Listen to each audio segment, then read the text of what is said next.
బ్రతకాల్సిన వాళ్ళు కాదు, వీళ్ళు ఒక చీడ పురుగులు అని వాళ్ళ సొంత సామాజిక వర్గం వెళ్ళేసింది. వీళ్ళు వచ్చి మళ్ళా దళితుల గురించి అనుచిత వ్యాఖ్యలు చేస్తారు.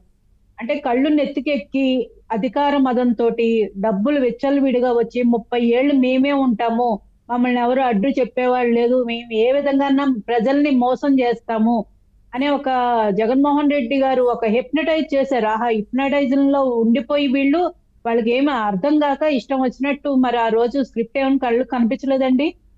స్క్రిప్ట్ ఈ రోజు ఫస్ట్ విచారణలో ఏమన్నారు, సజ్జల రామకృష్ణారెడ్డి పంపించారు, ఆ పంపించింది నేను చదివాను, దాన్ని వీడియోలు అన్ని కట్ చేసి భార్గవ రెడ్డి సోషల్ మీడియా మొత్తం ప్రచారం చేశాడు అన్నాడు. ఇప్పుడు మళ్ళీ సిఐడి విచారణలో సాక్షి మీడియా నుంచి వచ్చింది, ఇచ్చిన వాళ్ళు ఎవరో నాకు తెలియదు అంటున్నాడు. పోసాని కృష్ణమురళి వచ్చి ప్రెస్ మీట్ లో కూర్చున్నాడండి, ఆకాశం నుంచి పేపర్లు పడ్డాయి.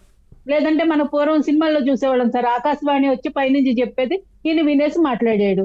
ఎవరికి చెప్తున్నాడు సార్ అసలు?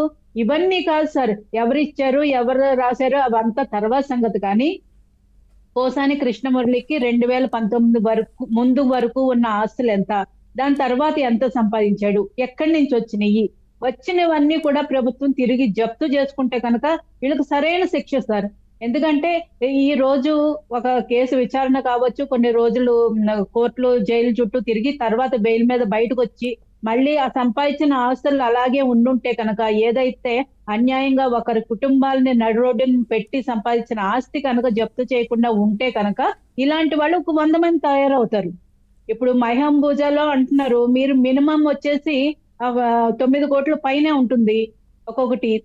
మరి ఇష్టం వచ్చినట్టు మీరు ఇష్టానురీతిన 3 ఫ్లాట్లు ఇంకా ల్యాండ్లు ఇవన్నీ ఎక్కడి నుంచి వచ్చినాయి, ఏం చేస్తే వచ్చినాయి మీకు?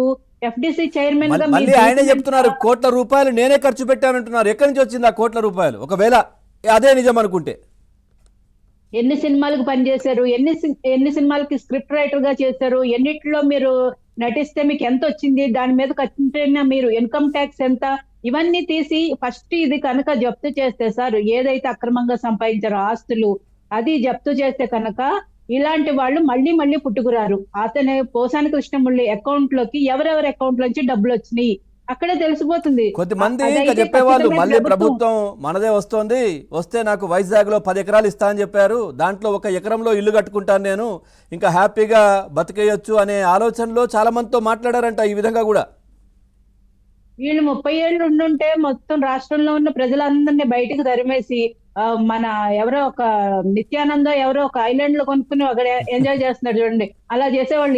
ఎంజాయ్ కాదు, ఆయన పెద్ద అదే ఒక దేశాన్ని ఒక దాన్నే క్రియేట్ చేసుకున్నారు. ఆయన కరెన్సీ ఆయనకి సంబంధించి ఉంటాయి అన్ని ఆయనవే, వాళ్ళ ఓన్ కరెన్సీ. జగన్మోహన్ రెడ్డి రూపాయలను తయారు చేసుకునేవాడు. వీళ్ళ పిచ్చికి పరాకాష్ఠకి అంతు లేదు కదండి. ఇప్పుడు మరి ఈ పోసాని కృష్ణమురళి బాధ ఇంకొకటి ఉందండి. జగన్మోహన్ రెడ్డి గారు ఎంత వేరే నాయకులు అరెస్ట్ అయితే వెళ్లి పలకరించారు, మాకు మాత్రం ఓన్లీ ఫోన్ చేశారు, పలకరించలేదు, నన్ను వదిలేశారు నడి రోడ్డు మీద.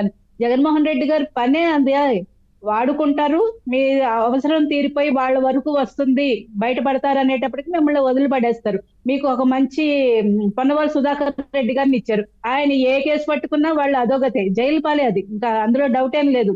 జగన్మోహన్ రెడ్డి గారి కేసులకు మాత్రం ఎక్కువ ఫీజు తోటి నిరంజన్ రెడ్డి గారు లాంటి వాళ్ళని పెట్టుకుంటారు, వీళ్ళకి పొన్నవాళ్ళు సుధాకర్ రెడ్డి గారిని అప్పచెప్పారు. ఇంకొకటి పోసాని కృష్ణమురళి జగన్మోహన్ రెడ్డి గారు రాలేదని బాధపడుతున్నారు, వస్తే ఇంకా ఇరికిస్తారు.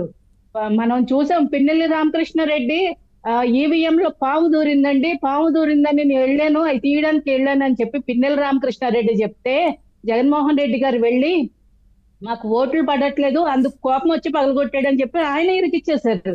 అలాగే జోగి రమేష్ విషయంలో జోగి రమేష్ ఏమన్నాడండి, నేను వినతి పత్రాలు ఇవ్వడానికి వెళ్ళాను చంద్రబాబు నాయుడు గారి ఇంటికి అన్నారు. వినతి పత్రాలు ఎవరన్నా కర్రలు తీసుకుని రాళ్లు తీసుకుని వినతి పత్రాలు ఇస్తారా సార్? మనం చరిత్రలో చూసామా? ఇంకోటి వంశీని కలవడానికి ములాఖాతుకు వచ్చినప్పుడు కూడా పక్కన వంశీ గారి వైఫ్ భయంగా చూస్తుంది జగన్మోహన్ రెడ్డిని, మరి ఏం చెప్తాడో ఇంకా అని.